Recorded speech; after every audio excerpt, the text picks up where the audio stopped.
this doesn't come across like I'm giving you ideas of scams. No, just watch out for these scams. Otherwise you'll be out hundreds and hundreds and hundreds of dollars.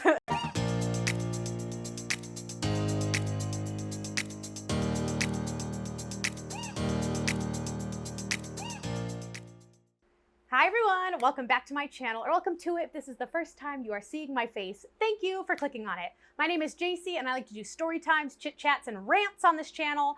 And today's video is going to be an episode of my Storytime Snippets. What snippets are is they're basically mini story times all within the same theme compiled into one video. So you get like 3 little mini story times in a 20-minute long video. Today's topic, we're going to be talking about some of the stupid and silly scams that I and some of my friends have fallen for. Now, I say stupid because we probably could have used more common sense, but they're actually pretty sly scams that I hope I'm not like teaching you guys how to do them. But if you like videos like this of hanging out with me, make sure to like this video. It really does help me out. Any kind of engagement you're able to give, whether a like or a comment, I would greatly appreciate it. Or even more, you can subscribe if you're not already subscribed so you can join us for future videos and give your own experiences in the comments, because I love reading your guys' stories on these topics and commiserating with you all on certain experiences. But with that being said, let's hop into this Storytime snippets of some of the crazy scams that I and my friends have fallen for. So snippet number 1 will actually be a brief story about how I got scammed. It was back when I was a server at a little 50s diner, and I was probably about 17 years old, and I was the perfect target. So it was a busy Saturday morning. I was working at this diner, and I was in the weeds, which is cool restaurant talk for super, super busy, not even enough time to breathe, let alone get their table, their ketchup smiles and milkshakes. And so it was super crazy afternoon. This man comes to my to-go counter, and I clearly was his perfect target because I probably wasn't even doing my full niceties, my full script of, hi, welcome to, I don't want to say the name of the restaurant. It was Johnny Rockets, but I didn't want to do the full spiel of like, hi, welcome to Johnny Rockets. Can I interest you in a strawberry banana milkshake today? Neat, neat, neat, neat, neat. I was full on just like, hi, what can I get for you? Like, come on, buddy, chip, chop, chip, I got tables to serve. So he wanted to order a milkshake to go. And so he orders a milkshake to go. Let's say it was an Oreo milkshake. And I was like, all right, your total is $5.25. And he hands me a $50 bill. And I'm like, I don't have time for this, sir. So I quickly go and I try to find the stupid marker to check if it's a $50 bill, because the store policy was $50 bills and up, you had to check with the marker. So I remember like trying to hold it up to the light, doing a little scratchy test, but I just didn't know $50 bills well enough to do it without the marker. So I finally hunted down the marker, I checked, and it was not counterfeit. It was a legit $50 bill. So I give him back his change and I was like, all right, and your milkshake will be up in like 5 minutes if you just want to hang around here. And so he says, actually, I'm trying to get rid of some of these 20s. Can I trade you for a $100 bill? And I'm kind of looking around, like seeing like what tables need ranch, what tables need an extra fork or extra condiments and utensils. And so I'm just like, yeah, sure. Because I do remember at this time, I did have a $100 bill. And eventually I was going to need to ask for change for that anyway, because you can't give people back $100 bills at a little diner when burgers are only 10 bucks. So I was like, yeah, sure. So he hands me 5 $20 bills and I hand him a $100 bill. Then his milkshake comes up, I hand him his milkshake, off he goes. So the next day I go into work and my boss calls me into the office and they let me know that there were 5 counterfeit $20 bills in my till. And they're like, do you know anything about this? And I was like, yeah, actually I can tell you exactly probably where those $20 bills came from. This man saw me clearly overwhelmed and distressed at work, saw me as the perfect target to complete his scam. So what had happened was he obviously gave me a $50 bill, knowing that I'd check it and kind of earn his trust that he gave me a legit bill, so that by the time he gave me $20 bills, I didn't feel the need to check it. 1, because I was already so busy and so behind that I was just trying to get rid of them. But 2, I gained his trust again with the $50 bill, and it was store policy that we didn't have to check $20 bills unless it was suspicious. So sure enough, he walked away with $100 of mine, and my restaurant manager made me pay back the $100 to the store because I accepted counterfeit money. Now this is scandalous on its own because I learned years later that that's highly illegal. Your store cannot hold you liable for something like that, especially when I was defrauded as a 17-year-old. You're gonna blame me? Like, you're a freaking restaurant owner. Why are you making me pay this? Like, I'm just a kid. But I remember saying like, all right, I'll pay you back after this shift. Like, that's probably my tip sort of thing. And I remember getting like reprimanded for it. And they kind of changed the store policy of like, check every bill. And we don't have time to check every bill. Like, I'm sorry, but if you go into a Johnny Rockets now, they're not checking your $20 bills. That's just the nature of the game. We don't have time for that as servers.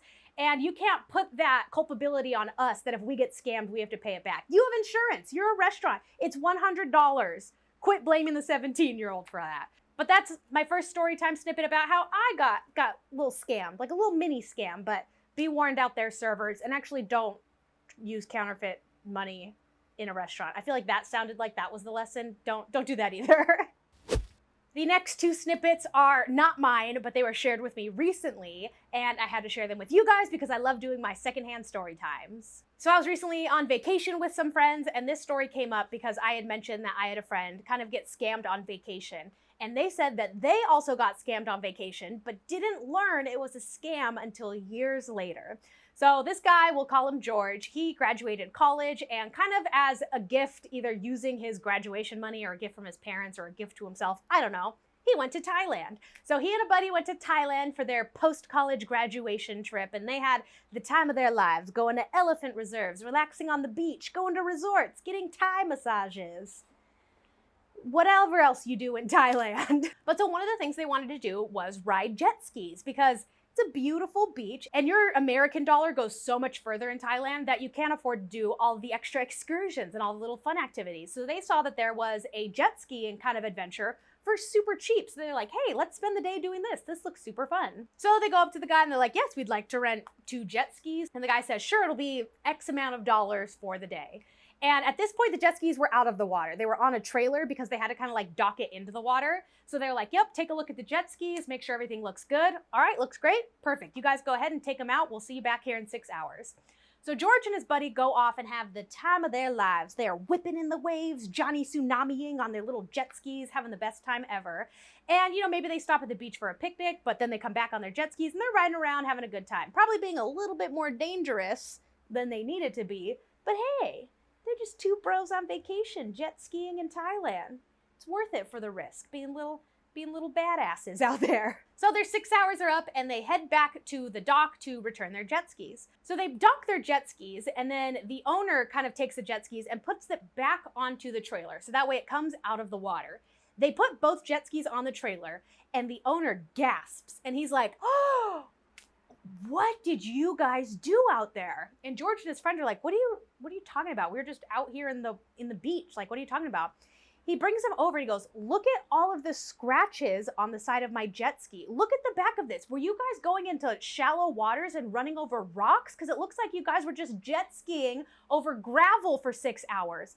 These jet skis were torn up, scraped off, the paint was coming off of it, and it had a lot of physical damage. Now they're both kind of looking at each other being like, geez, were we really going that hard? Like, were we going over coral or something? Yeah, we were kind of being a little risky, but we didn't cause this damage. This is significant damage. So the owner starts saying, you guys owe me a lot of money, because one thing I forgot to mention was at the beginning of all this, George and his buddy decided to forego insurance. So that's obviously something when you're traveling abroad where they say like, oh, do you want to buy insurance? You know, just in case. I mean, even out here in the States, if you rent a car, they offer you insurance, but it's like, do I really want to pay the extra couple $100s for something that's probably not going to happen?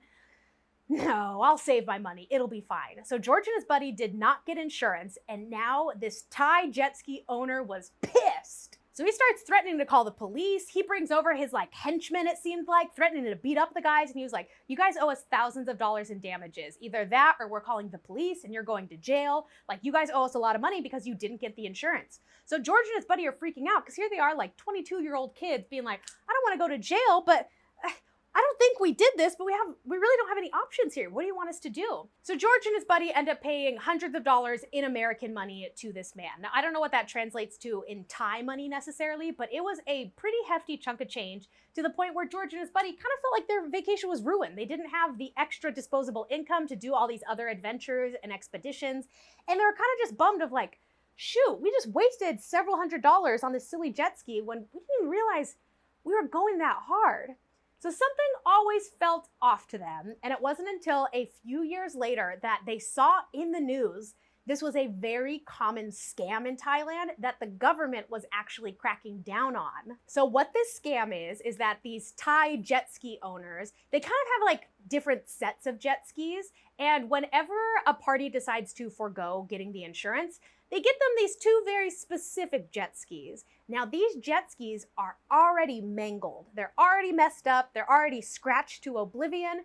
But what they do is they paint over it with water-soluble paint. So that way when it's out of the water, everything looks crisp and clean and painted and scratch-free. But as soon as that jet ski hits the water and goes through the water, all of that paint starts coming off and all of those scratches get revealed. So that way by the time you bring your jet ski back up into the water, all of the damage is revealed and they blame you for being reckless on their equipment. And I guess it was such an issue that the Thailand government started cracking down on it. They started doing little investigations on these phony jet ski owners to the point where they had to warn people traveling abroad when they go to Thailand, hey, be aware of this scam because it is pretty common and you will be out hundreds of dollars. Now, George and his buddy, there's nothing they could do. It was years later that they realized that they were scammed. But in the moment, you know, they were just two 20-something-year-old kids being like, shoot, I don't want to go to jail. I don't want to get beat up by this henchman. So I guess we'll pay you the money. So let that be a lesson. If you are going jet skiing abroad, either get the insurance or make sure they're not using water-soluble paint that reveals a bunch of damage so that they can blame it on you and you're out hundreds of dollars on vacation. Next snippet. The last story time snippet of a scam to be aware of, I feel is one of those common sense things that it's actually just more of a funny story than a cautionary tale. Don't be stupid like this next person in this story time. So I have a friend named Samantha. Samantha and her boyfriend were out partying with a bunch of mutual friends. They were bar hopping out in LA, having a grand old time. They go to the first bar, they're ordering shots and cocktails, head to the second bar, the silly goose juice is flowing, they're feeling loose, they're having a really good time. By the time they get to the third bar, they're pretty trashed. They get absolutely drunk and annihilated, and there's no parental figure within their group, is how she was explaining it to me. There was nobody who was kind of chaperoning everybody else. It was as if everybody was on a super drunk level, except for one person who we will name Richard. And Richard, if everybody was like trashed here, Richard was obliterated. Richard was on the streets, falling into the bushes, no neck control. Everybody is standing around making sure that he's okay. He is gone. And yet, despite them being just on another level, they decide to go to bar number 4 because, oh yeah, did I mention they got kicked out of bar number 3 for all being too inebriated? But they took that as a clue of, oh, that just is the universe's way of saying we have more bars to check out. Let's head down the street. So they go to bar number 4. It's a crowded bar. It's kind of like a nightclub kind of feel, but it's one of those places where everyone's just packed like sardines. Everybody is super cramped in there. And Richard's on the level where if one person looks at him wrong, let alone touches him, oh, he's gonna be pretty pissed about it. And sure enough, that's what happened. Somebody looks at Richard wrong, somebody gives him a shove from behind, and he just wasn't having it. Fists go a-flying. Richard gets into some type of bar fight to the point where everybody's so drunk, they don't even realize what happened, what instigated this fight, what instigated all of his anger. But all they see next is Richard just getting dragged out by security. But Richard doesn't back down. Oh, nay. Richard is pissed. He is outside of the club, being held back by security, trying to fight security. Now, this is obviously a little bit of a sobering experience for Samantha and her boyfriend because they're like, whoa, Richard, like, calm down. Like, we don't want to get in trouble here. Let's just calm down. We can head out. So they're trying to get him to leave, but Richard's yelling at the bouncer, still yelling at the guy he's fighting at, causing a huge scene. Less than 2 minutes passes before a woo, they hear the sirens of a cop car pulling right up. Before you know it, Richard was being put in handcuffs and getting his head slightly tucked into the back of a cop car and rushed to jail. So they're panicking because they're obviously drunk, but they're like, shoot, we gotta be responsible adults here. Like, what do we do? The cop lets them know that, like, hey, we're just gonna be holding him in like the jail cell. If you want to come downtown to pick him up and post his bail, you guys are more than welcome to. Like, we'll give you more of the details there. So they were like, oh my gosh, like, we have to go bail our friend out of jail for getting into a bar fight? Like, what kind of movie scene is this? This is insane. So they go into the jail and they're like, hi, how do we do this? Our friend is in there. How do we get him out? And the person in the jail was just saying like, oh yeah, we have him on a couple of different charges, you know, public intoxication, physical assault, as well as defying authority. That's not the word. defying the law. Resisting arrest. Okay, resisting arrest. They're like, we have 3 charges we can hold him for. So we have him here for a couple of days, unless you guys want to post his bail. His bail is going to be $2,000. And his friends are like, $2,000 for all that? Like, he's not just getting thrown into the drunk tank and getting released in the morning? Like, no, they're going hard on him, and they wanted $2,000 out of them. So they're like, well, what do we do? And they said, well, you bring us $2,000, or you get like a bail bondsman to kind of like help you out up front the money, and you pay them back. Like, I don't know. I'm busy. You guys figure it out. So Samantha and her boyfriend exit the jail, and right outside of the jail was this man who he was just like, hey, like, are you guys looking for a bail bondsman? I know I'm a bail bondsman. And they were like, yeah, like, we just don't understand. He goes, oh yeah, so what it is that I kind of front you whatever money you need, and then you pay me back like a loan, but it's very low interest sort of thing. Like, I'm more in the business to help people out, help people get out of jail when they don't really need to be there, especially for something as petty as this, you know? Because during this time they were explaining like, yeah, our buddy's in there for this, and this, and they want $2,000 out of us. Is that something you can help out with? And this man seemed very trustworthy. Like, he wasn't a seedy creature in the shadows on the side smoking a cigarette being like, you guys need a loan. No, he looked like a well-dressed, button-down up man just kind of standing outside a jail at 2 in the morning. That should have been their first red flag, because that doesn't seem that trustworthy at all to me. So he tells them that his office is like cities away, that he's just in town right now, but if they just head to like a local Dunkin' Donuts or Starbucks, whatever's open up that late at night, he can start the process to get him out sooner. So they head to like this coffee shop, and he says, what I need from you now, he goes, how much money can you pay me up front? Because I need some money up front to get the process started, and just like make sure that you guys are good for your word, that I can trust you to pay me back. Otherwise, I don't want to come hunt you down, Samantha. You seem like a nice girl. So they're kind of looking, they're checking their wallets and seeing like how much cash they have. They're like, all right, we only have $500 now, but we need to come up with another $1,500. And he goes, no worries. Give me the $500 now. I'll make a call to my place of business, and we will get the check wired to the jail and get him out tonight. And they're sitting there being like, oh, thank you, Timmy, for saving the day, because we're worried about our friend Richard in jail. We don't think he can handle it. And he goes, let me just step outside real quick. I got to make a phone call to get the process started, but you guys are all set. And they're like, thank you. So they're sitting there starting to breathe a little sigh of relief, being like, oh, we are helping out our friend. We are really figuring this out. You guys are smart. I think you could see where this is going. Did Timmy the bail bondsman ever come back to that Dunkin' Donuts? Say it with me now. No.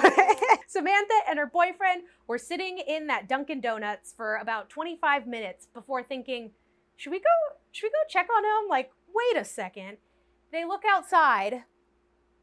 Yeah, he's gone. He is nowhere to be found. This man was not a bail bondsman, obviously. He was clearly just standing outside of the jail trying to take advantage of the next drunk couple that came out, and Samantha and her boyfriend just stumbled right into his path and gave him everything he wanted. So not only could they not come up with the $2,000 to bail out their friends that night, they were out just $500 of their own money that essentially got stolen by this guy. So what's interesting about this scam too is that they go back to the jail where they had just come from essentially an hour earlier, and they were like, oh, we need to file a report. Like, some guy just stole from us because he took our $500. And the jail was just like, are you guys stupid? You fell for that? No, we're not gonna, I guess we'll file the paperwork, but you guys are stupid. We're not gonna investigate this. You want us to go get fingerprints on his Dunkin' Donuts cup? No, you guys are dumb and you deserve to learn this lesson. So they never found the guy, obviously, but I don't think the police were cared enough to try to find this guy. They couldn't bail out their friend Richard until the next day, when they unfortunately had to call his parents and be like, hey, Mr. Richard's dad, yeah, your son's in jail for public intoxication, physical assault, and resisting arrest. Do you have $2,000 to get him out so hopefully it gets expunged from his record? Okay, thanks. And then from there, she didn't have any other details regarding like what charges he did end up facing, or if he had to go back to jail for all of the other charges that he had. But just a silly, crazy scam of how one guy took advantage of 2 drunk people in their time of need and made an easy $500 out of it in less than 20 minutes.